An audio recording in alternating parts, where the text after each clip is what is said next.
അസ്സലാമു അലൈക്കും വറഹ്മത്തുള്ളാഹി തആല വബറകാതുഹു. അതെ, ഇന്നാണ് ഹസീനയുടെയും സത്താറിൻ്റെയും ആദ്യ രാത്രി. ഉമ്മ പാലെടുത്ത് തരാത്തതിന് ഹസീന ചൂടായി. ഉമ്മ, നിങ്ങൾക്ക് എന്തിൻ്റെ കേടാ? ഒരു ഗ്ലാസ് പാലൊക്കെ തിളപ്പിച്ച് നിങ്ങൾക്ക് വെച്ചൂടെ? അതൊക്കെ പറഞ്ഞു തന്നിട്ട് വേണോ? ആദ്യമായിട്ട് കല്യാണം കഴിഞ്ഞിട്ടിപ്പോൾ അത് ഈ പുതിയ വീട്ടിൽ ഇമ്മക്ക് തീരെ ഒരു ബോധമില്ലല്ലോ. ഹസീന, അതിന് ആരടി എൻ്റെ കല്യാണം നടത്താൻ വേണ്ടി തന്നത്? അത് നിങ്ങളെ ഇഷ്ടത്തിന് തന്നെ ചെയ്തതല്ലേ? നിങ്ങളെല്ലാവരും കൂടി എന്തൊക്കെ ഒരു ഒത്തുകളി ഉണ്ടായിരുന്നില്ലേ? ഞാനറിയാതെ നിങ്ങളെല്ലാവരും കൂടി ഒത്തു കളിച്ചതാണ്. ഇപ്പം എനിക്ക് മനസ്സിലാകുന്നുണ്ട്. എന്തൊത്തുകളി ഉമ്മ? അല്ല, എൻ്റെ മോളെവിടെ? എൻ്റെ സൗദ എവിടെ? അതിന് ഉത്തരം എനിക്ക് ഇപ്പം കിട്ടണം, അല്ലെങ്കിൽ ഞാനേ പരാതി കൊടുക്കും നിങ്ങൾക്കെതിരെ. എന്താ എൻ്റെ ഉമ്മ, നിങ്ങളെ മോളെ ഇറങ്ങിപ്പോയിനെന്തിന് ഞങ്ങളെ നിങ്ങൾ വഴിയാതാരാക്കണേ? എന്ത് നിങ്ങൾ ഇങ്ങനെ പറയണത്? സൗദ എന്ന് പറഞ്ഞ ഭയങ്കര വിളവത്തിയാണ്. നിങ്ങൾക്ക് അറിയില്ലേ അവളെ കുറിച്ച്? എന്തൊക്കെ തരികളുണ്ട് ആർക്കറിയാം? നിങ്ങളിങ്ങനെ സൗദ വിചാരിച്ച് നടന്നേ. പാലെടുക്കും നിങ്ങൾ. മാണകരൻ എടുത്ത പാല് ഞാൻ എനിക്ക് പാലെടുത്ത് തരല്ലേ ഇപ്പോൾ? ചിലക്കാതെ പാലെടുത്താണ് ഇമ്മ നിങ്ങൾ. എന്താ നിങ്ങൾക്ക് തീരെ ഒരു ഉത്തരവാദിത്തമില്ലേ? ഒന്നുമില്ല, നിങ്ങളെ മോനെ നിങ്ങൾ പൊന്നും പോലെ നോക്കണം. മരുവോന് എന്തൊക്കെ രീതിയിലാണ് സത്താറിനെ നിങ്ങൾ വിശേഷിപ്പിക്കൽ? ഇപ്പം എന്താ നിങ്ങൾക്ക് ഒരു ഗ്ലാസ് പാല് കൊടുക്കാൻ വയ്യേ? അമ്മ പറയുങ്ങളേ. ശരിക്കും ഹസീനയുടെ വാക്കുകൾ കേട്ട് ഉമ്മ ഒന്ന് ഭയന്നു. അതെ, അതുവരെ കാണാത്ത രീതിയിൽ ഹസീനയുടെ സ്വഭാവം പറ്റിയങ്ങ് വഷളായ രീതിയിലാണ് കാണുന്നത്. പാലത് അവിടെ വേണമെങ്കിൽ എടുത്ത് കുടിച്ചോളി. അല്ലാതെ ഇപ്പം ഞാൻ അങ്ങക്ക് പാല് തരാം. ഉമ്മ പാൽ കാച്ചി കാണേ, ഫ്രിഡ്ജിൽ നിന്ന് എടുത്തുകൊണ്ട് പാല് കാച്ചി കാണേ, അതാ അങ്ങോട്ട് പറഞ്ഞത്. നിങ്ങൾ കാച്ചൂലേ? ഹസീന ഉമ്മയെ ഞെട്ടിപ്പിക്കുമായിരുന്നു. ഹസീന പെണ്ണേ, എൻ്റെ മനസ്സിൽ സമാധാനമില്ല. പക്ഷെ നിങ്ങൾക്ക് സന്തോഷമായിരിക്കും, എനിക്ക് സമാധാനമില്ല കേട്ടോ. ആ നിങ്ങൾ മറക്കണ്ട. അങ്ങോട്ട് ചെന്നൂടി ഉമ്മ, എന്താ നിങ്ങളിങ്ങനെ എന്ന് പറഞ്ഞുകൊണ്ട് ഹസീന ഉമ്മയെ പിടിച്ച് തള്ളി. ഉമ്മ ഒരു ഭാഗത്തേക്ക് ചുമരുമേൽ അടിച്ചു. എന്താ റബ്ബേ ഇത്?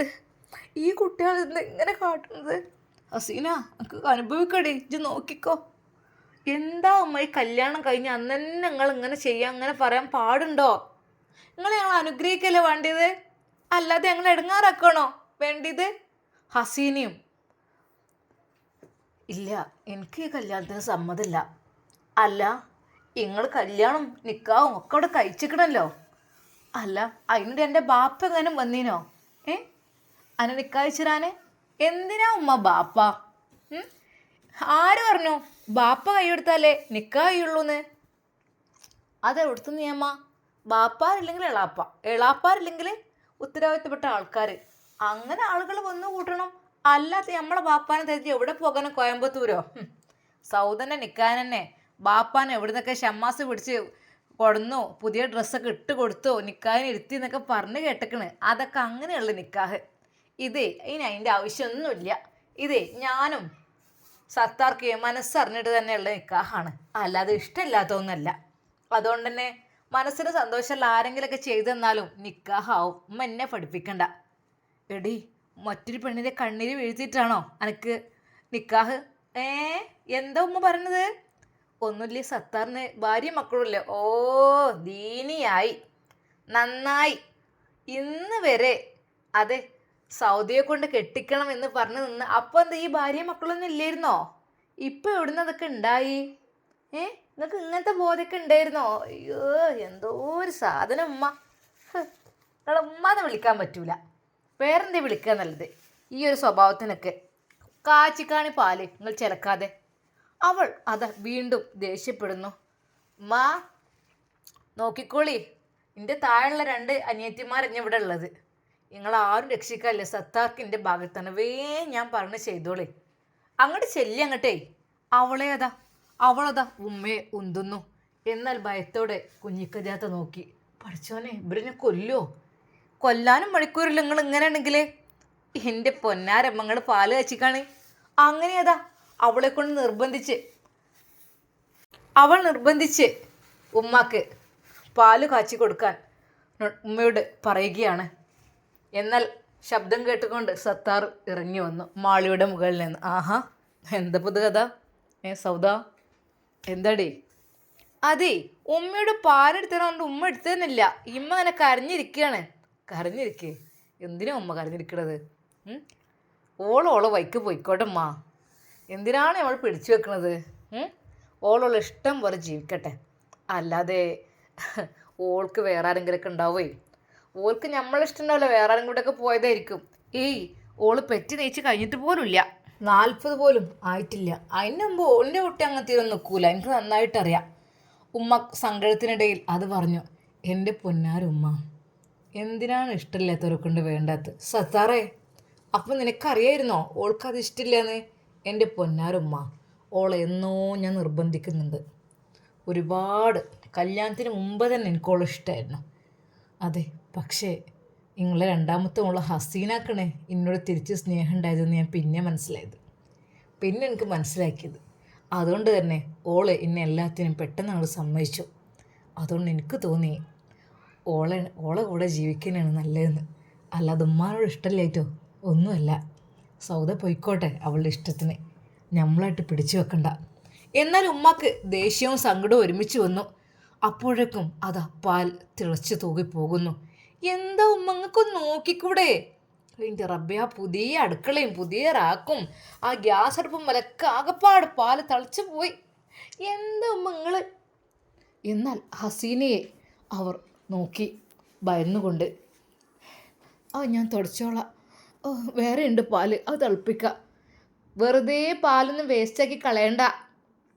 ഒരു ഗ്ലാസ് പാല് തരാൻ പറഞ്ഞാണ്. ഇക്ക വരി, ഉമ്മ പാലേറ്റ് വന്നോളൂ, നമുക്ക് പോവാം. അങ്ങനെ അത് സത്താറിൻ്റെ കൈകൾ പിടിച്ചുകൊണ്ട് അവർ മാളിയുടെ മുകളിലേക്ക് പോയി. അത് ഉമ്മ എത്ര പെട്ടെന്നോ അവിടെ ഒരു അടിമയായി മാറുകയാണ്. ഒരിക്കൽ പോലും പ്രതീക്ഷിക്കാതെ. ഒരു കാലത്ത് വീമ്പിളക്കി നടന്നിരുന്നു. നിമിഷങ്ങൾ കൊണ്ട് അത് തിരിച്ചടിച്ചു വരികയാണ്. മറിയുകയാണ്. സ്വന്തം മോളുടെ വായിൽ നിന്ന് തന്നെ കേൾക്കാൻ തുടങ്ങിയിരിക്കുന്നു എന്നർത്ഥം. എന്നാൽ ഈ സമയം അതാ ഉമ്മ മറ്റൊരു പാലിൻ്റെ പാക്കറ്റ് എടുത്ത് പൊട്ടിക്കാൻ നിൽക്കണ്. എന്നാൽ പെട്ടെന്ന് അതാ ഹസീന ഇറങ്ങിയെന്ന്. അതേ, വേറെ തിളപ്പിക്കണേ കുഴപ്പമില്ല, ആദ്യം അവിടെ നന്നായിട്ട് ക്ലീൻ ചെയ്യേ. നന്നായിട്ട് ആ പുതിയ ഗ്യാസ് അടുപ്പും പുതിയ റാക്കും കാര്യങ്ങളൊക്കെ നന്നായിട്ട് വൃത്തിയായി ക്ലീൻ ചെയ്തിട്ട് വേറെ പാൽ തിളപ്പിച്ചാൽ മതി. അല്ലാതെ അതവിടെ ഉണക്കിയിടാൻ നിൽക്കണ്ട. ശരിക്കും അത് കേട്ട് കുഞ്ഞിക്കദ്യ ഒന്നും കൂടി ഞെട്ടിപ്പോയി. റബ്ബേ, ഇവൾക്ക് ഇതെന്തിൻ്റെ കേടാ? ഇന്നെ ഭരിക്കുമോ അറിയില്ല. വേഗം കുഴന്നോളി മേലക്ക്. അതും പറഞ്ഞുകൊണ്ട് അവൾ അത് റൂമിലേക്ക് പോയി. ഇക്ക, അവർ ചിരിയും കളിയും തമാശയും തുടങ്ങി. എന്നാൽ എൻ്റെ സത്താർക്ക, നിങ്ങൾ ഞാൻ സമ്മതിച്ചിക്കണ്. അല്ല, ഇതൊക്കെ എങ്ങനെ ഒപ്പിച്ചു? എടിവണ്ണ, നീയല്ലേ ഇതൊക്കെ ഒപ്പിച്ചത്? നീയല്ലേ സൗദിയോട് പെട്ടെന്ന് ഇറങ്ങിപ്പോകാനൊക്കെ ആവശ്യപ്പെട്ടത്? അതുമാത്രമല്ല, അല്ലിക്ക, നിക്കാഹിനുള്ള ആളൊക്കെ എങ്ങനെ ഒപ്പിച്ചു? നിക്കാഹിന് ഇപ്പോൾ ആളൊക്കെ ഒപ്പിച്ചിട്ട് വേണം. അതൊക്കെ കിട്ടാനാണോ പ്രയാസം? പൈസ കൊടുത്താൽ കിട്ടാത്ത ആരേടിയുള്ളത്? ഏതൊരു ഉസ്താദ്മാരെ വിളിക്കണമെന്നുണ്ടോ? ഉസ്താദ്മാരെ വേഷം കിട്ടി വിളിക്കുക, എന്തും ചെയ്യാലോ. അല്ല, അപ്പം അയാൾ ശരിക്കും ഉസ്താദല്ലേ? ഉസ്താദാണെന്നൊന്നുമില്ല. ഒരു കാര്യപ്പെട്ട ഒരാളായാൽ മതി. അതിൻ്റെ ഫ്രണ്ട് വഴി കുറച്ച് പൈസ കൊടുത്തിട്ടുണ്ട്. എന്നാൽ നമ്മൾ നിക്കാഹ് നല്ല മാനമര്യാദയിൽ നടന്നില്ല പെണ്ണേ. എത്രയോ ആളുകളുടെ ഇടയിൽ വെച്ച്. ഇക്കായി ഞാൻ സമ്മതിച്ചിരിക്കുന്നു കേട്ടോ. ഏതായാലും നല്ലത്. എവിടേക്കെന്നാവും സൗദ പോയിട്ടുള്ളത്? ഓള് പോയിക്കോട്ടെ, എങ്ങോട്ടെങ്കിലും. ഓളുള്ള പുത്തൻവേടി തറവാട്ടിലേക്ക് എവിടേക്കും പോയിക്കോട്ടെ, ആർക്കറിയാം. എന്തായാലും ഒരു കുഴപ്പമില്ല, എന്തായാലും പോയി കിട്ടിയത് നന്നായി. ഞാൻ അങ്ങനെ പറയും, ഇത്താത്ത നിങ്ങൾ അങ്ങനെ ആയാലും ഇങ്ങനെ ആയാലും ഇപ്പം ഇന്നെ ആരെയും കാണാൻ വന്നാലൊക്കെ പറ്റുമോ, അങ്ങനെ ഇങ്ങനെയൊക്കെ. എന്തായാലും കേട്ട് മടുത്ത്. ഞാൻ പറഞ്ഞിട്ടുണ്ട്, ഇത്താത്ത നിങ്ങൾ പോകണേ പോയിക്കോളേ. ഇവിടെ നിന്ന് നിങ്ങൾ സത്താർ കല്യാണം കഴിച്ചിട്ട് നിങ്ങൾ പിന്നെ ഒരിക്കലും പോകാൻ പറ്റാത്ത അവസ്ഥ അങ്ങനെയൊക്കെ ഉണ്ടാകും. പിന്നെ നിങ്ങൾ ആകെപ്പാട് ഇടങ്ങാറാവും. വേണമെങ്കിൽ പോയിക്കോളി, ഞാൻ വണ്ടി വഴിയൊരുക്കി തരാം, പലതും പറഞ്ഞിരുന്നു. എന്തായാലും കഴിച്ചിലേക്കണേ. അല്ല, ഞാനിങ്ങനെ നോക്കിയിട്ടുണ്ടാവും. നിങ്ങൾ രണ്ടുപേരും റൂമിലുണ്ടാവും. എന്താന്നില്ല, എനിക്ക് സൈക്കൂല കേട്ടോ. എടി പെണ്ണെ, ഞാൻ വിചാരിച്ചത് ഇങ്ങനെയല്ലായിരുന്നു. സൗദിയെ കല്യാണം കഴിക്കുക, എന്നിട്ട് നിൻ്റെ കൂടെ കല്യാണം സമ്മതിക്കൂലല്ലോ, നിൻ്റെ കൂടെ ജീവിക്കുക എന്നുള്ളൊരു പ്ലാനിങ് ആയിരുന്നു എനിക്കുണ്ടായിരുന്നത്. പക്ഷേ ഓള് പോയതുകൊണ്ട് കഴിച്ചില്ലായി അല്ലേ? അവർ രണ്ടുപേരും അങ്ങനെ സംസാരിച്ച് പൊട്ടിച്ചിരിച്ചു കൊണ്ടിരിക്കുകയാണ്. എന്നാൽ ഈ സമയം അടുക്കളയിൽ ഉമ്മ പാല് കാച്ചുകയാണ്. പാല് കാച്ചുമ്പോൾ ഉമ്മയുടെ കണ്ണുകൾ നിറഞ്ഞൊഴുകിയിരുന്നു. എന്നാൽ ഈ സമയം ഇനിയിപ്പോൾ വന്ന് ചീത്തറി, അപ്പോത്തിനോട് പോട്ടെ. അവർ അതാ പാലെടുത്തു, പാൽ ഒഴിച്ചു ഒരു ഗ്ലാസ്സിലേക്ക്.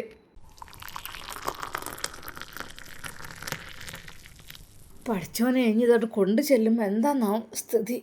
ഉമ്മ ആ പാലിൻ്റെ ഗ്ലാസ്സുമായി അതാ നേരെ കോണി കയറുന്നു. അവൻ്റെ റബ്ബേ, കാലിലിട്ടൊന്നും കഴിഞ്ഞിട്ടൊന്നല്ല. അങ്ങനെ മണ്ടിപ്പാഞ്ഞൊക്കെ നടക്കും, നിലത്ത് കൂടെ എയിലിയും പോകും. ഇനി കോണി കണ്ട് കയറുമ്പോൾ കാലിൻ്റെ മുട്ടിനുള്ളിൽ ഒച്ചപ്പാടാണ്. ഒരു കിറുകിറുന്ന് ഒച്ച. ഈ പാൽ ഗ്ലാസ്സുമായി പോകും, അവിടെ എങ്ങനെ വീണ അതും പണിയായി. അവൻ്റെ റബ്ബേ, അവർ എങ്ങനെയൊക്കെയോ അതാ കോണി കയറുമ്പോൾ മക്കൾ ചോദിച്ചു, ഉമ്മ ഞങ്ങൾ കൊണ്ടുപോയി കൊടുക്കണോ? വേണ്ടടി, ഞാൻ അതായിട്ട് തട്ടി വീണ് മറിഞ്ഞാൽ പറയും വേണ്ടില്ല. അങ്ങനെ അതാ അവർ കോണിപ്പടികൾ കയറി കയറി മുകളിലെത്തി. വളഞ്ഞ കോണിയാണിത്. എത്ര സ്റ്റെപ്പ് അതിന് കറിയില്ലോ, നേരുള്ളതാണ് കുഴപ്പമില്ല. ഇത് വളഞ്ഞ് വളഞ്ഞ് കറങ്ങി തല കറങ്ങും. അങ്ങനത്തെ കോണി അങ്ങനെ വേണമെന്ന് പറഞ്ഞാൽ ആക്കിയതല്ലേ. കയറാനുള്ള തന്നെ കയറട്ടെ. അങ്ങനെ അതാ അവരുടെ മണിയറയുടെ റൂമിൻ്റെ വാതിൽക്കലെത്തി. ഇവിടെ തന്നെ ഏക്കും 3-4 റൂമുണ്ടായിട്ടും ഒക്കെ ഒരേ പോരാണ്. വാതിൽക്കൽ നല്ല പൂക്കളും ചെടികളൊക്കെ അവിടെ വെച്ചിട്ടുണ്ട്. ഇതന്നെ ഇക്കാരം. അസീന, അസീന, അസീന. ഉമ്മ വാതിൽ തുറക്കുവാൻ വേണ്ടി ശ്രമിക്കുന്നു. എന്താ ഉമ്മ ഇത്? മുട്ടി വിളിച്ചാൽ അവിടെ നിൽക്കല്ലേ വേണ്ടത്? നിങ്ങൾ എന്തിനാ പിടിച്ചു വെച്ച് ഡോറ് വലിച്ച് പൊളിക്കണേ? നിങ്ങൾ ചെയ്യുന്നത് ശരിയാണോ? ഞാനും ഒക്കെ ഇവിടെ നിൽക്കുമ്പോൾ ഞങ്ങൾ ആദ്യരാത്രി നിന്ന്, അപ്പോൾ നിങ്ങളിങ്ങനെ കയറി വരാൻ പാടുണ്ടോ? മുട്ടിൻ്റെ അവിടെ നിൽക്കല്ലേ വേണ്ടത്? അല്ല മോളെ, ഇച്ചി പാല് കൊണ്ടുവരാൻ പറഞ്ഞപ്പോൾ ഞാൻ പിന്നെ ഇനിയിപ്പോൾ ഇത് ചൂടാറണ്ട വിചാരിച്ചു കാണും. ചൂടാറിയാലും ഇല്ലെങ്കിൽ നിങ്ങൾ ചെയ്യുന്നത് ശരിയാണോ? ഒരിക്കലും ശരിയല്ല നിങ്ങൾ ചെയ്യുന്നത്. അയ്യേ, എന്തൊരു മോശത്വത്തിലാണ് നിങ്ങൾ. ഒന്ന് മാറിക്കാണ് എന്ന് പറഞ്ഞ് അവൾ ശക്തമായി വാതിൽ വലിച്ചടിച്ചു. എന്നാൽ സത്താറ് പറഞ്ഞു, അതെ, ആ പാൽ ഇങ്ങോട്ട് വാങ്ങിക്കോ. എന്തിനപ്പോൾ വെറുതെ പൂട്ടിയിട്ടത്? ഇങ്ങോട്ട് തരി ആ പാൽ, എന്താന്നില്ലേ, കുറച്ചേറെ നിങ്ങൾക്ക് എന്ന് പറഞ്ഞുകൊണ്ട് അതാ വാതിൽ തുറന്നു. ഉമ്മയുടെ കണ്ണുകളിൽ നിന്ന് കണ്ണുനീർ തുള്ളികൾ ഒഴുകുന്നു. ഇങ്ങനെ മോങ്ങാൻ മാത്രം ഇവിടെ എന്താ ഉണ്ടായത്? ആൾക്കാർ കേൾക്കുള്ളൂ അടിക്കാണ്. ആ പാല് വാങ്ങി ഇക്ക അപ്പോൾ തന്നെ അതാ വാതിൽ അവിടെ കുറ്റിയിട്ടു. നിങ്ങൾ എവിടേക്കും പോയിക്കോളി, ഞങ്ങളെ ലോകത്താ. ഇക്ക ഇതാ പാല്. പാല്. അങ്ങനെ സത്താറ് അതാ പാല് കുടിക്കുന്നു. ആഹാ, കൊള്ളാലോ. എന്നാ ഹസീനാക്കും അതാ പാല് കൊടുക്കുന്നു. ഇന്ന് കുടിക്ക്. അയ്യേ, ഇതെന്തേലും മധുരമൊന്നും ഇട്ടിട്ടില്ലേ? അച്ഛൽക്കും കണ്ട് കാച്ചി കൊടുക്കുക. വല്ലാത്തൊരു പുതുമ തന്നെയാണിത്. നേരെ അതാ ആ ഒരു പാൽ ഗ്ലാസ്. ഹസീന, അതെന്താ, അത് മതി, ഇപ്പോൾ ഷുഗറൊന്നും വേണ്ട, അത് മതി. നേരെ പാൽ ഗ്ലാസുമായി നേരെ അതാ അവൾ വാതിൽ തുറന്ന് ഇങ്ങോട്ട് നോക്കി, എന്താണ് നിങ്ങൾ കാട്ടിച്ച്, എന്ത് തുള്ളി മധുരട്ട് ഇടങ്ങൾക്ക് എന്ന് പറഞ്ഞുകൊണ്ട് അതാ ആ ഒരു പാൽ ഗ്ലാസ് നേരെ ഉമ്മയുടെ മുഖത്തേക്ക് തന്നെ അങ്ങൊഴിക്കുന്നു.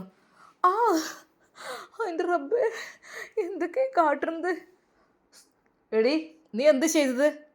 ഒന്നുമില്ലേ, അതറിയാതെ എൻ്റെ കൈ തട്ടിയതാണ്. മുഖം വേഗം പോയി കഴിക്കൂളേ. അപ്പോഴേക്കും സത്താറ് അത് പറഞ്ഞു, ചിലക്കാതെ വേറെ പാലെടുത്ത് കൊണ്ടുവരി. നിങ്ങൾ വേറെ നല്ലോണം മധുരം ഇട്ടോളി, അല്ലാതെ ഈ മധുരമില്ലാത്ത പാൽ എന്തിനാണത്? വേഗം പൊയ്ക്കാനേ. എന്നാൽ കരഞ്ഞുകൊണ്ട് ഉമ്മ ഇറങ്ങിപ്പോയി. മുഖമാകെ ചുവന്നിട്ടുണ്ട്. കാരണം പാലിന് അത്യാവശ്യം ചൂടുണ്ടായിരുന്നു. അതൊന്നായിട്ട് മുഖത്തേക്ക് ഇങ്ങനെ മറിച്ചപ്പോൾ അത് അവർ പേടിച്ച് വിറച്ചു പോയി. ഇല്ല, എന്നെ ഇവർ കൊല്ലുമോ അറിയില്ല. നേരെ അതാ മറ്റൊരു പാലെടുത്ത് പൊട്ടിച്ച് അത് തിളപ്പിച്ച് ഗ്ലാസ്സിലേക്ക് ഒഴിക്കുകയാണ്. ഇനി മധുരമില്ലാത്ത കുറവ് വേണ്ട. എൻ്റെ റബ്ബേ, മോറാകെ നീർന്ന്. പാലിൽ പഞ്ചസാരയിട്ട് ഇളക്കുന്നതിനിടയിൽ അവർ അത് പറഞ്ഞു. നേരെ അതാ ആ ഒരു പാൽ ഗ്ലാസ്സുമായി വീണ്ടും ഇതാ പാലിതാ. അതെ, ഹസീനയോ ആരെയും വിളിച്ചില്ല. ഇത് പാല്. ഒച്ചപ്പാടുണ്ടാക്കണ്ട, ഞാൻ വന്ന് വാങ്ങും. ഇതാന്നില്ലേ, ഇതിൽ മധുരം ഉണ്ടാക്കൂല്ലേ? മധുരം കൂടിക്കണോ? ഒന്നാഴ്ച പഞ്ചസാര വാരിട്ടിക്കണോ? ഉമ്മയുടെ നേർക്ക് ഹസീനയുടെ ഉപദ്രവം വീണ്ടും. ഹസീന, ഇങ്ങോട്ട് വന്നേക്ക്. എന്താ ഈ ഇങ്ങനെ? പാലിൻ്റെ കാര്യത്തിൽ കച്ചറോടിക്കാനുള്ള സമയമാണത്. നീ ഇങ്ങോട്ട് വന്നേ വേണേ. അപ്പോൾ തന്നെ ഉമ്മയുടെ മുമ്പിൽ വെച്ച് തന്നെ വാതിൽ ശക്തമായി അടച്ച് കുറ്റിയിട്ടു. എന്താ നിനക്ക് ഇങ്ങനെ? നിനക്ക് എന്തിൻ്റെ കേടാ? ഒന്നുമില്ല. എന്താന്നില്ല ഉമ്മാൻ്റെ സ്വഭാവം. കുറച്ചേറെ കരുതിക്കുട്ടി കാട്ടാറിയായിട്ടൊന്നല്ല. ഉമ്മക്ക് നല്ല ദേഷ്യം എന്നോട്. സൗദ പോയിന് എന്നെ നോക്കാനാവില്ല തന്നെ. നമ്മൾ ജീവിക്കണം ഉമ്മക്ക് ഇഷ്ടമില്ല, അതാണ്. ഉമ്മക്ക് ഭയങ്കര ദേഷ്യമുണ്ട് എന്നോട് പറഞ്ഞ് നാണല്ലല്ലോ എനിക്ക് അങ്ങനെയൊക്കെ പറഞ്ഞത്. പിന്നെ എനിക്കും ഉണ്ടാവില്ല കുറച്ച് ദേഷ്യം. അതൊന്നും സാരല്ല, പെറ്റതുള്ളതല്ലേ. മോളിറങ്ങിപ്പോയി പറയുമ്പോൾ കുറച്ചൊക്കെ വേദന ഇല്ലായിരിക്കോ. ഇങ്ങൾക്കത് പറഞ്ഞാൽ മതി. അല്ല പെണ്ണേ, നമ്മൾ നല്ലൊരു ആദ്യരാത്രിയായിട്ട് ഇങ്ങനെ കച്ചറ കച്ചറല്ല എൻ്റെ പൊന്നാരിക്ക. അല്ലെങ്കിലും ആദ്യരാത്രി ആണെങ്കിലും നമ്മൾ തമ്മിൽ. അവൾ കള്ളച്ചിരിയോടെ അത് പറഞ്ഞപ്പോൾ അതൊക്കെയുണ്ട്. പക്ഷേ ഇപ്പോഴല്ലേ പെണ്ണേ ഒന്ന് ശരിക്കും നമുക്ക് ജീവിതം ആസ്വദിക്കാൻ കഴിയുള്ളൂ. ഇപ്പോൾ നീ എന്താ അതൊന്നും പറയല്ലേ, എനിക്ക് നാണാവുന്നു. നാണമൊന്നും കണ്ടില്ലല്ലോ. എനിക്കൊരു സംശയമുണ്ട്, സൗദത്ത് അങ്ങനെ എന്തെയ്യാന്ന് കണ്ടുക്കണോ എന്നുള്ളത്. കാരണം നമ്മൾ രണ്ടുപേരും അവിടെ റൂമിലിരിക്കുമ്പോഴാണ് സൗദത്ത് അതുവഴി പോയത്. നമ്മൾ രണ്ടുപേരും അവിടെ ഇരിക്കുന്നു സംസാരിക്കുന്നൊക്കെ കണ്ടുക്കണോ എനിക്ക് ചെറിയൊരു സംശയമൊക്കെ ഉണ്ട്. അതുകൊണ്ടായിരിക്കും പെട്ടെന്ന് മുപ്പത്തേര് ഒഴിഞ്ഞു വന്നത്. അല്ലെങ്കിൽ നമ്മളെ പിന്നാലെ പോയത് ഭാഗ്യം. അല്ല ഹസീന, ഞാൻ ഒരു കാര്യം ചോദിക്കട്ടെ? അല്ല, എനിക്ക് 2-3 മക്കളുണ്ട്. എൻ്റെ പൊന്നാരിക്ക, ഭാര്യ മക്കളൊന്നും പറഞ്ഞിട്ട് നമ്മുടെ സമാധാനം നഷ്ടപ്പെടുത്തണ്ട. എനിക്ക് കിട്ടാനുള്ള എനിക്ക് കിട്ടണം. പിന്നെ അത് മാത്രമല്ല, നിങ്ങളെ ഭാര്യൻ്റെ അടുത്ത് എപ്പോഴും നിങ്ങൾ പോയിക്കോളി, ആഴ്ചയിൽ ഒരിക്കലൊക്കെ. അല്ലാതെ എപ്പോഴെപ്പോഴും പോവാം. പിന്നെ പോയാലും നിൽക്കണം എനിക്ക് ഇഷ്ടമല്ല കേട്ടോ. നിങ്ങളെന്നും എല്ലാ രാത്രിയും എൻ്റെ കൂടെ വേണം, അതാണ് എനിക്കിഷ്ടം. ഒന്നുമില്ലെങ്കിലും ഞാനും നിങ്ങളെ ഭാര്യ തന്നെയല്ലേ. ഒന്നുമില്ലെങ്കിൽ പുതുക്കത്തിൻ്റെ അതൊക്കെ ആസ്വദിക്കാൻ എൻ്റെ അടുത്ത് നല്ല കഴിയുക. നിങ്ങളുടെ ഭാര്യ പയഞ്ചനായില്ലേ, 2 മക്കളുമില്ലേ. അതുകൊണ്ട് എനിക്ക് നിങ്ങളെയാണ് കൂടുതൽ എപ്പോഴും വേണ്ടത്. നിങ്ങളാണ് എനിക്കിഷ്ടം. എന്താ എൻ്റെ ആവശ്യം നിങ്ങൾക്ക് അംഗീകരിച്ച് തന്നൂടെ? എന്നാൽ ഹസീനയുടെ മുഖത്തൊരു നുള്ളിയിട്ട് സത്താർ പറഞ്ഞു, എൻ്റെ പെണ്ണേ, നീ ആൾ കൊള്ളാലോ. ആദ്യരാത്രി തന്നെ എങ്ങനെ കാര്യങ്ങൾ സംസാരിക്കോ? എൻ്റെ പൊന്നാരിക്കാ, ആദ്യരാത്രി എന്ന് വെച്ചാൽ നമുക്ക് ആദ്യരാത്രി ഒന്നുമല്ലത്. അതിനു മുമ്പ് എത്ര ദിവസങ്ങളിലൊക്കെ നമ്മളിങ്ങനെ ഒരുമിച്ച് കൂടിയിട്ടുണ്ട്. നിങ്ങളെന്താ അതൊക്കെയല്ല. പക്ഷേ യഥാർത്ഥമായി നീ എൻ്റെ ഭാര്യയായ ആദ്യരാത്രി ഇതല്ലേ. ഈ ഇക്കാക്കൊരു റൊമാൻറ്റിക്കും ഒന്നും അല്ല, ഞാനിങ്ങനെ പറയാന്ന് മാത്രം. അല്ല പെണ്ണ്, നിനക്ക് എന്നെ എങ്ങനെ ഇഷ്ടം തോന്നി? എൻ്റെ പൊന്നിക്ക ഇത്രയും സ്മാർട്ട്നെസ് ഉള്ള ആൾ. അതെ, ഞാൻ പറഞ്ഞതൊക്കെ അനുസരിച്ചു. സിഗരറ്റ് വലിയില്ല, കള്ളുകുടിയില്ല, ഒന്നുമില്ല. നല്ല ജീവിതം അല്ലേ. പക്ഷെ സുന്ദരനായ, ആദ്യം നിങ്ങളെ കണ്ടപ്പോൾ എനിക്ക് പേടിയായിരുന്നു. പക്ഷെ നിങ്ങളുടെ ആ നോട്ടത്തിൽ ഞാനങ്ങ് വീണുപോയി. എടി പെണ്ണേ, നീ നോട്ടത്തിൽ വീഴാന്ന് വെച്ചാൽ നീ തന്നെയല്ലേ ഓരോന്ന് കാട്ടിക്കൂട്ടുന്നത് നോക്കാൻ വേണ്ടിയിട്ട്.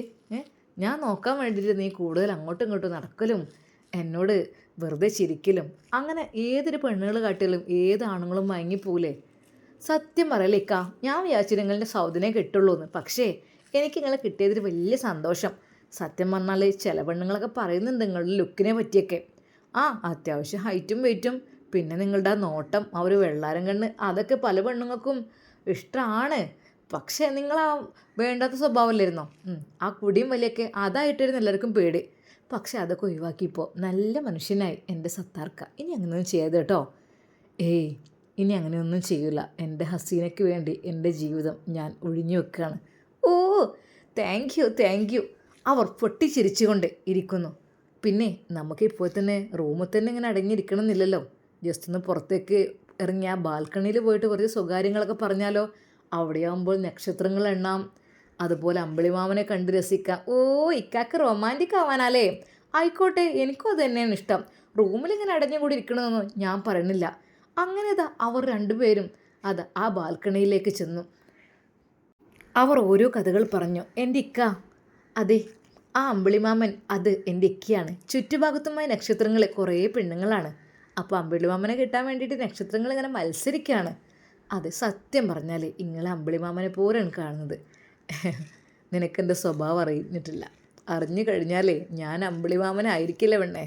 ദേഷ്യം പിടിച്ചാൽ എന്നെ പിടിച്ചാൽ കിട്ടില്ല, അത്രക്കും ദേഷ്യമായിരുന്നു. പക്ഷേ നീ എന്നെ റൊമാൻറ്റിക്കായി എടുത്തപ്പോൾ എൻ്റെ മനസ്സ് വല്ലാതെ അങ്ങ് മാറിയിട്ടുണ്ട്. എൻ്റെ ഭാര്യയോട് പലപ്പോഴും ഞാൻ ദേഷ്യപ്പെട്ട് പലത് എറിഞ്ഞു കൊടുക്കാറുണ്ട്. കാരണം ഓരോ സംശയങ്ങളൊക്കെ പറയുമ്പോഴേ എനിക്ക് ദേഷ്യമാണ്. എന്നെ ഉപദേശിക്കണം എനിക്ക് ഇഷ്ടമല്ല. അതുകൊണ്ട് അല്ല ഹസീന, സത്യം പറഞ്ഞാൽ എൻ്റെ സ്വഭാവം ഇത്ര ദേഷ്യക്കാരനൊക്കെ ആയിട്ട് പോലും നിനക്കെങ്ങനെ എന്നെ ഇങ്ങനെ വീഴ്ത്താൻ കഴിഞ്ഞു? എൻ്റെ പൊന്നാരിക്ക, നിങ്ങളെ നടപ്പിലും നിങ്ങളുടെ എടുപ്പിൽ നിങ്ങളുടെ നോട്ടത്തിലൊക്കെ പ്രത്യേക ഒരു സ്റ്റൈലല്ലേ. എല്ലാ ആണുങ്ങൾക്കും അത് കിട്ടില്ലല്ലോ. ആഹാ, നീ അതൊക്കെ നോക്കിയിട്ടുണ്ടല്ലേ? ആ, ഞാൻ പിന്നെ അത്യാവശ്യം കുഴപ്പമില്ലാത്ത രീതിയിൽ എൻ്റെ ബോഡിയും ഞാൻ സെറ്റാക്കാറുണ്ട്. ആ, പിന്നെ വെച്ചാൽ കുറച്ചൊക്കെ സ്ട്രിക്റ്റിൽ. പിന്നെ എനിക്ക് സ്വഭാവമുണ്ട്. എന്ത് സ്വഭാവം? ഒന്നുമല്ല, 3 കാര്യങ്ങളാണ് എനിക്കെൻ്റെ ജീവിതത്തിൽ ഏറ്റവും ഇഷ്ടം. 3 കാര്യമോ? അതെന്തൊക്കെ? അത് 3 കാര്യങ്ങൾ എനിക്ക് ഇടയ്ക്കിടയ്ക്ക് കിട്ടിക്കൊണ്ടിരിക്കണം. ഒന്ന് പറയിക്ക വേഗം. ഒന്നാമതായിട്ട് എനിക്ക് ഇടയ്ക്കൊന്ന് കുടിക്കണം. കുടിക്കേ? ആ, കള്ളോ? ഓ, അതൊക്കെ മാറിപ്പോയില്ലേ. ആ, കുടിക്കണം. പിന്നെ ഇടയ്ക്കൊരു സിഗരറ്റ് ഇങ്ങോട്ട് വലിക്കണം. അതിൽ തീ കൊളുത്തിയിട്ട് ആ ഒരു പുക വിടുമ്പോൾ അതെനിക്ക് വല്ലാത്ത സന്തോഷമാണ്. ഓ, പിന്നെ അതൊക്കെ സഹിക്കാം. അല്ല, എന്നോട് പറഞ്ഞല്ലേ കുടിയും വലിയൊക്കെ നിർത്തുന്നൊക്കെ. ആ, അതെ. പിന്നെ വേറൊരു കാര്യം കൂടിയുണ്ട്. അതെന്തൊക്കെ വേറെ കാര്യം? വേറെ കാര്യം അത് ഇപ്പം എൻ്റെ കയ്യിലുണ്ട്. എന്താ? പെണ്ണ്. അത് എന്നും ഒരേ പെണ്ണിനല്ല ഞാൻ ആഗ്രഹിക്കുക, പല പല പെണ്ണിനെ. ശരിക്കും അത് കേട്ടപ്പോൾ ഹസീന ഒന്ന് ഞെട്ടിയെങ്കിലും, എന്തിൻ്റെ പൊന്നിക്ക് ഇങ്ങനെയൊക്കെ പറയുന്നത്? ഇങ്ങനെ പറയാൻ പാടുണ്ടോ ഞാനുണ്ടായിട്ട്?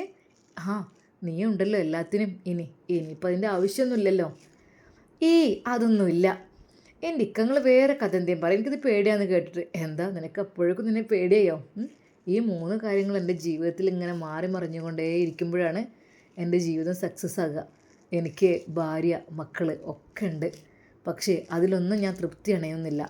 എനിക്ക് ഓരോന്നിങ്ങനെ മാറി മാറി ഇങ്ങനെ ജീവിതത്തിലേക്ക് വരുമ്പോഴാണ് എനിക്ക് ഇഷ്ടപ്പെട്ട രീതിയിലുള്ള സന്തോഷകരമായ ജീവിതം ഉണ്ടാകുക. സത്യം പറഞ്ഞാൽ ഹസീനയ്ക്ക് അല്പം പേടി തോന്നി. സത്താർക്ക, നിങ്ങളെ സ്വഭാവം മാറില്ല കേട്ടോ. നിങ്ങൾ ഈ സ്വഭാവം എനിക്ക് ഇഷ്ടമുള്ളൂ. ഹേയ്, ഇന്നെങ്ങനെ സ്വഭാവം മാറാനാ വേണേ? അത് നീ ഉണ്ടാകുമ്പോൾ എങ്ങനെ സ്വഭാവം മാറും? അതിനുള്ളതല്ലേ നീ. ശരിക്കും അവർ രണ്ടുപേരും സംസാരിക്കുന്നത് ഉമ്മ അതാ അപ്പുറത്തേക്ക് ശരിക്കും കേൾക്കുകയാണ്. അതെ, അവൻ പറയുന്ന ആ വാക്കുകൾ, കള്ള്, അതുപോലെ പെണ്ണ്, അതുപോലെ സിഗരറ്റ്, അത് 3 എനിക്കെൻ്റെ ഫേവറേറ്റാണ്. ശരിക്കും അത് കേട്ടപ്പോൾ സൗദിയുടെ ഉമ്മ തന്നെ ഒന്ന് ഞെട്ടിപ്പോയി. എന്തൊക്കെ ഇവർ ഈ പറയണത്? പഴയ കഥയറ്റ പറയാതിരിക്കാരം. എന്തായാലും വേണ്ടില്ല. എന്നാൽ അതിനിടയിൽ പൊട്ടിച്ചിരികളും മുഴങ്ങുന്നുണ്ട്. ഹസീനയുടെ ചിരി ശരിക്കും അപ്പുറത്തുള്ള റജിനത്തയുടെ വീട്ടിലേക്ക് വരെ കേൾക്കുന്ന രീതിയിലായിരുന്നു. എന്നാൽ അപ്പുറത്തുള്ള ആ ഒരു താത്തയും, കല്യാണം കഴിഞ്ഞിട്ടിപ്പോൾ അവിടെ വലിയ പൊട്ടിച്ചിരിയും ഇതൊക്കെയാണ്. സൗദൻ്റെ ചിരി തന്നെ ആണല്ലോ ആയിരിക്കും ആ കേൾക്കണത്. പക്ഷേ അവർക്കൊന്നും അറിഞ്ഞിട്ടില്ല. അവരൊന്നും പങ്കെടുക്കാത്തത് കൊണ്ടോ റജിനത്തെ വിചാരിച്ചു, എന്നാലും എൻ്റെ സൗദ അനക്ക് എങ്ങനെ ചിരിക്കാൻ കഴിയണത്? അത് നീ എന്തൊക്കെയാണ്? നീ പ്രസവിച്ച് കുഞ്ഞിനെ പോലും നിനക്ക് നോക്കാനോ തിരയാനോ നേരമില്ലാതെ മറ്റൊരു വിവാഹത്തിലേക്ക് നീ കടന്നല്ലോ. നിനക്ക് എങ്ങനെ കഴിയുന്നു അവൻ്റെ കൂടെ ഇങ്ങനെ ഇരുന്ന് പൊട്ടിച്ചിരിക്കാൻ? സത്യം പറഞ്ഞാൽ റജിനത്താക്ക് തോന്നിപ്പോയി, റബ്ബേ, ഇവരുടെ അടുത്ത് വീട് വേണ്ടായിരുന്നോ? നമുക്ക് വേറെ അടുത്തിങ്ങനെ പോകും. എനിക്കത് സഹിക്കാൻ കഴിയണില്ല. കാരണം എൻ്റെ നവാസിൻ്റെ കുഞ്ഞിനെയും പ്രസവിച്ച ആ പെണ്ണാണല്ലോ റബ്ബേ അത്രമാത്രം ഒച്ചത്തിൽ മട്ടുപ്പാവിൽ നിന്ന് പൊട്ടിച്ചിരിക്കുന്നത്. അതിൻ്റെ കൂടെ അവൻ്റെയും ഓരോ സംസാരങ്ങൾ. എന്നാൽ ആ ഒരു ബാൽക്കണിയിലുള്ള ഊഞ്ഞാലയിൽ 2 പേരും ഇരുന്നാടുകയാണ്. ഇരുന്നാടി അവൾ ഓരോന്ന് പറഞ്ഞ് ചിരിക്കുന്നു. അവനും അതിനനുസരിച്ച് 2 പേരുടെയും ആ ശബ്ദം പുറത്തേക്ക് നന്നായിട്ട് കേൾക്കാം. എന്നാൽ ഉമ്മ വിചാരിച്ചു, എൻ്റെ റബ്ബേ, ഇവർ കണ്ട അകത്തേക്ക് പോയിക്കൂടെ? എന്തിനാണിത് പുറത്തുനിന്ന് ഇവർ കാട്ടിക്കൂട്ടുന്നത്? എൻ്റെ ഇക്ക, നമുക്ക് ഇവിടുന്ന് ഇങ്ങനെ ഈ ഒരു കാഴ്ച പ്രകൃതി ഭംഗി കണ്ടുകൊണ്ട് ഇങ്ങനെ ഇരിക്കാൻ, എൻ്റെ ഇക്കയുടെ മടിയിൽ ഇങ്ങനെ തലവെച്ച് കിടക്കാനൊക്കെ എന്ത് രസമല്ലേ ഇക്ക? അതെ പെണ്ണേ, നിൻ്റെ മുഖത്തോട്ട് നോക്കിയിരിക്കാനും എനിക്കതിലേറെ രസമാണ്. സത്യം പറഞ്ഞാൽ നമുക്ക് ബെഡ്റൂമിൻ്റെ ആവശ്യമില്ല. നമ്മൾക്ക് ഇവിടെ നമുക്കുള്ള ജീവിതം തുടങ്ങിക്കൂടെ? സത്താറിൻ്റെ ആഗ്രഹം. എന്നാൽ ഹസീനക്കും തന്നെ, ആയിക്കോട്ടെ, എൻ്റെ ഇക്ക ഉള്ളിടത്തോളം കാലം എനിക്ക് എവിടെയായാലും ഒരു കുഴപ്പമില്ല. ആകാശം കണ്ടിങ്ങനെ കിടക്കാൻ എന്ത് ഭംഗിയാണ് അല്ലേ? എത്രമാത്രം മനോഹരമാണ് നക്ഷത്രങ്ങൾ. അവർ അവരുടെ റൊമാൻറ്റിക് കാര്യങ്ങൾ അങ്ങനെ പറഞ്ഞുകൊണ്ടിരിക്കുന്നു. അല്ല സീന, ഞാൻ ചോദിച്ചല്ലോ നിന്നോട്, 2 മക്കളുള്ള എന്നെ നിനക്കെങ്ങനെ? എൻ്റെ പൊന്നിക്ക, അല്ലെങ്കിലും സ്നേഹം എന്ന് പറഞ്ഞാൽ അത് മനസ്സിൻ്റെ ഉള്ളിൽ നിന്നുണ്ടാകുന്നതാണ്. അത് പ്രായം എന്നോ അല്ലെങ്കിൽ ഭാര്യയും മക്കളുണ്ടെന്നോ ഭർത്താവുണ്ടെന്നോ അതൊന്നും നോക്കൂലല്ലോ. അതെ, ഞാനൊരു ഡിഗ്രിക്കാരിയാണ്. എനിക്കാണെങ്കിൽ അതിനകത്ത് വയസ്സും അതെ എൻ്റെ ഇക്കയേക്കാളും എത്രയോ 10 മടങ്ങ് കുറവാണ്. പക്ഷേ എൻ്റെ ഇക്ക എൻ്റെ ആരൊക്കെയോ ആയി മാറി. അത് ഇങ്ങളുടെ മുഖത്തേക്ക് നോക്കുമ്പോൾ വല്ലാത്തൊരു മൊഞ്ചാണ്, വല്ലാത്തൊരു റൊമാൻറ്റിക്കാണ്. അതെല്ലാ ആണുങ്ങളെ മുഖത്തേക്ക് നോക്കിയാലും കിട്ടൂല. ഇപ്പോഴത്തെ ചെറിയ ചെക്കന്മാരൊക്കെ എന്നോട് വിവാഹത്തിനെക്കുറിച്ചും പ്രണയത്തിനെക്കുറിച്ചും അഭ്യർത്ഥിക്കാനായിട്ടൊന്നല്ല. പക്ഷേ സത്തർക്കൻ്റെ മുഖത്ത് ആർക്കും ഇല്ലാത്ത എന്തോ ഒന്നുണ്ട്. നിങ്ങൾക്ക് എന്തൊരു കഴിവുണ്ടെന്ന് എനിക്ക് തോന്നി. അതുകൊണ്ടല്ലേ ഞാൻ ഇത്രയും പെട്ടെന്ന് നിങ്ങളങ്ങ് കൈകളിലാക്കിയത്. ആഹാ, നീ ആള് കൊള്ളാലോ. നീ ആള് കൊള്ളാലോ പെണ്ണേ. ഞാൻ നിൻ്റെ ജ്യേഷ്ഠത്തിന് എത്രയോ ശ്രമിച്ചിട്ടും ഓള് അതിന് വഴങ്ങിയിട്ടില്ല. പക്ഷെ നീ പെട്ടെന്നങ്ങ് നിൻ്റെ മനസ്സിലെ ആഗ്രഹം അതുതന്നെയല്ലേ? എൻ്റെ പൊന്നാരിക്ക, അതുതന്നെയാണ് ആഗ്രഹം. അതെ, ഞാൻ ആഗ്രഹിച്ചത് നേടിയെടുത്തു. ഇതെങ്ങാനും സൗദത്താക്ക് കിട്ടിയിരുന്നെങ്കിലേ എനിക്ക് വലിയ ടെൻഷനായിരുന്നു കേട്ടോ, വലിയ സങ്കടമായിരുന്നു. പക്ഷേ ഞാൻ ആഗ്രഹിച്ചത് എല്ലാം കിട്ടി. അവർ ഓരോന്ന് സംസാരിച്ചു കൊണ്ടിരുന്നു. എന്നാൽ കുഞ്ഞിക്കതിയാത്ത കരയുകയായിരുന്നു. അത് തൻ്റെ മകൾ പുത്തൻ വീട്ടിലേക്ക് തറവാട്ടിലേക്ക് പോയിട്ടുണ്ടാവും എന്ന് അവർക്ക് നല്ല ഉറപ്പുണ്ടായിരുന്നു. പക്ഷേ അവൾ എങ്ങോട്ടാണ് പോയിരിക്കുക? അവൾ ഏത് ലോകത്തേക്കായിരിക്കും പോയിരിക്കുക? പുത്തൻ വീട് തറവാട്ടിലേക്ക് പോയോ അതോ മറ്റെവിടേക്കെങ്കിലും പോയോ? അവൾ ഇറങ്ങുന്നത് തന്നെ തനിക്ക് ഇനിയൊരു ജീവിതം വേണ്ട എന്നുള്ള നിലക്കായിരുന്നു. എന്നാൽ സൗദയുടെ കാര്യത്തിൽ ഉമ്മാക്ക് അന്വേഷിക്കാനൊന്നും ഉണ്ടായിരുന്നില്ല. അത് അവൾക്കെല്ലാം അറിയാം. അവളൊരു പക്ഷേ പോയിട്ടുണ്ടാവും. ഇനിയും ഞാൻ അവളുടെ പിന്നാലെ ചെന്ന് ശല്യപ്പെടുത്തി കൂട്ടിക്കൊണ്ടുവന്നാൽ അത് ഇവർക്കും വലിയൊരു ശല്യമാവും. തൽക്കാലം ഓള് ജീവിക്കുന്നിടത്ത് ജീവിക്കട്ടെ. അവൾക്കുള്ള കുട്ടിയൊന്നല്ലോ, ഓൾക്കെല്ലാം അറിയാലോ. അങ്ങനെയാണ് ആ ഉമ്മയും വിചാരിച്ചത്. എന്നാൽ ഈ സമയം പൊട്ടിച്ചിരിയും ബഹളങ്ങളും എല്ലാം അവിടെ പതുക്കെ പതുക്കെ അമരുന്നതായിട്ട് അവിടെ തോന്നി. ഉമ്മാക്ക് തോന്നി, റബ്ബേ, ഇവറ്റങ്ങൾ പറയിപ്പിക്കാൻ ഞാൻ മതിയായിരുന്നു, അകത്തേക്ക് പോയാൽ മതിയായിരുന്നു. അവർ ആ ബാൽക്കണിയിൽ നിന്ന് എന്തൊക്കെ കാട്ടിക്കൂട്ടുന്ന വർത്താനം പറഞ്ഞു ഒക്കെ നന്നായിട്ട് താഴത്തേക്ക് കേൾക്കുന്നുണ്ട്. ശരിക്കും ആ ഉമ്മ ഭയപ്പെടുകയായിരുന്നു അവരെ കാര്യത്തിൽ. കാരണം രാവിലെ ഇനി എണീറ്റ് വരുമ്പോൾ എന്തൊക്കെ എന്നെക്കൊണ്ട് ചെയ്യിപ്പിക്കും എനിക്കറിയുന്നില്ല. ഹസീന എൻ്റെ സൗദയെ പോലെയല്ല ഒരിക്കൽ പോലും. ഹസീന, അതെ, അവൾ ശരിക്കും നല്ലൊരു മോളെയല്ല. അവളുടെ സ്വഭാവമെല്ലാം ഇപ്പോഴാണ് എനിക്ക് മനസ്സിലായത്. എന്നാൽ ഈ സമയം അതാ ഹസീനയും സത്താറും അവരുടേതായ ആ ലോകത്തേക്ക് അങ്ങനെ അങ്ങ് പോയിക്കൊണ്ടിരിക്കുകയാണ്.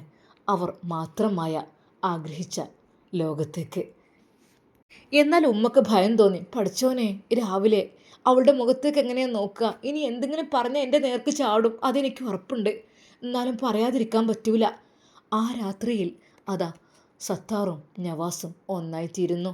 എന്നാൽ പാവം സത്താറിൻ്റെ ഭാര്യ, തൻ്റെ പ്രിയപ്പെട്ട ഭർത്താവ് മറ്റൊരു പെണ്ണിൻ്റെ മണിയറയിലാണ് ഇപ്പോൾ കഴിയുന്നത് എന്നൊന്നും അറിയാതെ ആ ഒരു പാവം പെണ്ണ് കാത്തിരിക്കുകയാണ് തൻ്റെ പ്രിയപ്പെട്ട ഭർത്താവ് സത്താറിനെ. മക്കൾ ചോദിക്കുന്നുണ്ട്, ഉമ്മച്ചി ഉപ്പച്ചി എപ്പോൾ വരും? മക്കളെ, വരും വരും, നമുക്ക് കാത്തിരിക്കുക കേട്ടോ. നമ്മൾ ഉപ്പച്ചിനെ ഒരു തെറ്റിലേക്കും പോവില്ല എന്ന് എന്നോട് പറഞ്ഞിട്ടുണ്ട്. ആയിക്കോട്ടെ ഉമ്മച്ചി, എന്നാൽ ഉമ്മച്ചി കിടന്നോളൂ.